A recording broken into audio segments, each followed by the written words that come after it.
Hey, welcome back to Daily Hope. I've got a question. What's worrying you today? We're in this series on our thoughts, and if you're anything like me, you have days where your thoughts include some worry, some anxiety. Maybe it's a loved one that you're worried about, or a bill that's due that you're worried about. Maybe it's a consequence of a choice.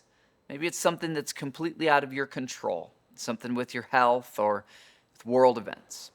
Well, there's so many scriptures about worry, and I love that because it's a normal part of our condition to worry. Listen to this from 1 Peter 5, verse 7, and God's word says this: Give all your worries and cares to God. Slow down and think about that.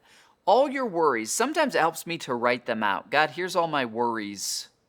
And it says all your cares. What's the difference? Well, a care is something that you care about, but maybe you're not worried about it. Maybe today you're worried about your health and you care about your finances, but you're not worried about them. Or maybe you are worried about your finances and you care about your health, but you're not worried about it. All the things that are of most importance to you, give them, it says, to God. That's what the verse says. Give these things to God because He cares about you. How do you do that? I can think of no better way, in my experience, than to physically write them out. And sometimes, especially if I'm overcome with worry or anxiety, I'll open my prayer journal, or you can use any piece of paper, and I'll use little bullet points, this child of mine, this relationship, this financial thing, this health struggle. And I just list them out. And then prayerfully, I'll often write the prayer as well. God, I give all these to you. I commit all of these to you.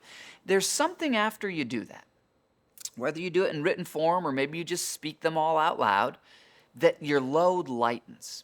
You see, this verse, it's a promise. Give all your worries and cares to God because He cares about you.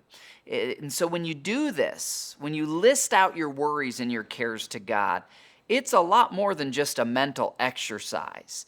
Literally, you're giving Him the burden of fixing those things and sustaining those things. So I want to invite you right now, take a few moments, list out your worries, your cares, give them to God because He cares for you, and I sure do too. I'll see you tomorrow for more Daily Hope.